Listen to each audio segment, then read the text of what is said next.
गुरु प्यारी साध संगत जी, आप सभी को प्यार भरी राधा स्वामी जी। साध संगत जी, एक सेवादारनी थी। वह बुक स्टॉल में सेवा करती थी। जिस दिन सत्संग होता है उस दिन अलमारी में से किताबें और फोटो निकालकर स्टैंड पर लगा देते थे। बाबा जी के स्वरूप के साथ महाराज चरण सिंह जी का स्वरूप भी रख देते थे और उनके साथ एक स्वामी जी का स्वरूप भी होता है, वह भी रख देते थे। बाबा जी का और महाराज जी का स्वरूप तो संगत ले जाती थी, पर स्वामी जी का स्वरूप तो कोई नहीं लेता था। एक साल से वह सेवादारनी देख रही थी। वह सेवादारनी जत्थेदार जी को कहती है, यह स्वामी जी का स्वरूप कोई लेता ही नहीं, हम इसे अलमारी में से रोज निकाल कर रख देते हैं, आगे से इसको निकालने की क्या जरूरत है। तो जत्थेदार ने उसे समझाया, बहन जी, सामने फोटो देखकर तो कोई मांग भी लेगा, अगर यह अलमारी में पड़ा रहेगा तो किसी को कैसे पता चलेगा कि हमारे पास स्वामी जी का भी स्वरूप है। वह मन में कहती है, कौन लेगा पता नहीं यह स्वरूप। उसी समय उसका हाथ लगता है और स्वामी जी महाराज का वह स्वरूप स्टैंड से नीचे गिर जाता है और उसका शीशा टूट जाता है। वह जल्दी से स्वरूप को उठाती है और टूटा हुआ शीशा निकालने लग जाती है और जत्थेदार को कहती है, वीर जी, यह स्वरूप कितने का है। तो जत्थेदार जी ने कहा, कोई बात नहीं, गलती से टूट गया है तो हम कर लेंगे, आप चिंता ना करें। तो वह बोली, मैं अपने मन में सोच रही थी कि स्वामी जी की इस फोटो को कौन लेगा, आप इस फोटो के पैसे मुझसे ले लो, इसे मैं ही लेकर जाऊंगी। साध संगत जी, स्वामी जी ने उसके मन की बात सुन ली और वह सेवादार ने आदर सम्मान के साथ उनके स्वरूप को अपने घर ले गए। स्वामी जी ने जाना ही उस सेवादारनी के घर पर था तो कोई उसे कैसे ले जाता। इसी के साथ एक साखी और है। एक बच्चा था जो 5वीं कक्षा में पढ़ता था। वह स्कूल से मेले से कपड़े डाल कर आता था और कंघी वगैरह भी नहीं करके आता था। उसके कपड़े साफ नहीं होते थे। तो उसकी जो क्लास टीचर थी सभी बच्चों से प्यार करती थी, पर उस लड़के से प्यार नहीं करती थी, उससे नफरत करती थी। उस बच्चे को कहती थी कि तुम स्कूल का कोई भी काम करके नहीं आते, अच्छे कपड़े पहन कर नहीं आते, स्कूल में कंघी करके नहीं आते, तुम अगली क्लास में कैसे जाओगे। कुछ समय के बाद स्कूल में सब बच्चों के हाफ ईयरली टेस्ट होते हैं। वैसे तो वह बच्चा सब टेस्टों में पास होता है, पर उसकी मैडम जब रिपोर्ट कार्ड बनाती है तो उस पर लिख देती है कि यह बच्चा बिल्कुल नहीं पढ़ता और साफ कपड़े नहीं डाल कर आता। साध संगत जी, उस टीचर को उस बच्चे के बारे में पूरा पता नहीं होता। यह बच्चा पढ़ाई पर भी अपना ध्यान नहीं देता, तो वही रिपोर्ट कार्ड उनके घर भेजना होता है। रिपोर्ट कार्ड बच्चों के घर भेजने से पहले प्रिंसिपल सर के पास जाता है उनके साइन करने के लिए।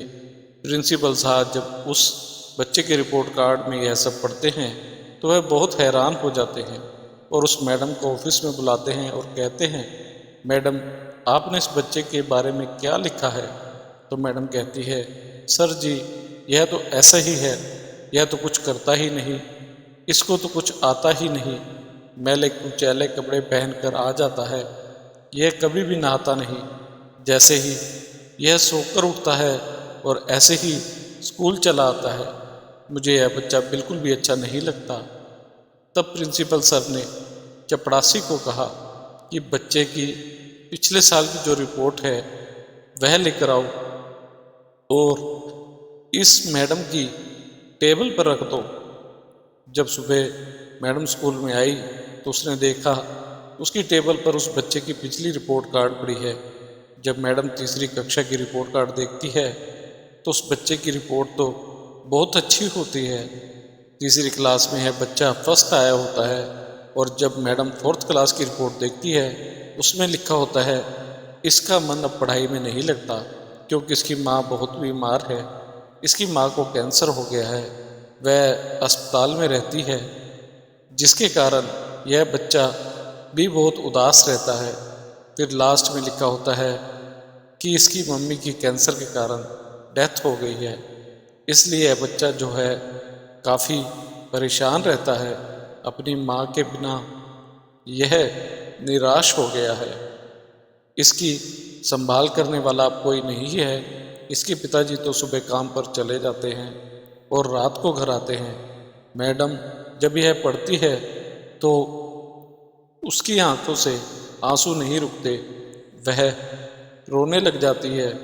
मैडम ने 5वीं कक्षा का जो रिपोर्ट कार्ड बनाया था वह फाड़ देती है और उसकी जगह पर नया रिपोर्ट कार्ड बना देती है। वहाँ पर लिखती है कि यह बच्चा बहुत अच्छा है, यह पढ़ाई में भी ठीक है, क्योंकि अब उस मैडम को पता चल जाता है कि इस बच्चे की मम्मी नहीं है, इसलिए यह बच्चा ऐसे रहता है। अब उस मैडम को उस बच्चे से प्यार हो जाता है। उसके थोड़े समय के बाद जब 5वीं के फाइनल पेपर होते हैं तो वह बच्चा स्कूल में टॉप करता है और पूरे स्कूल में प्रथम आता है। वह स्कूल प्राइमरी तक था। प्राइमरी के बाद बच्चे हाई स्कूल में पढ़ने के लिए जाते हैं। प्राइमरी स्कूल में टीचर बच्चों को पार्टी देते हैं और बच्चों को भी टीचरों को गिफ्ट देते हैं। वह लड़का भी अपनी माँ का एक कंगन और एक सेट की शीशी लेकर आता है और उस मैडम को देता है।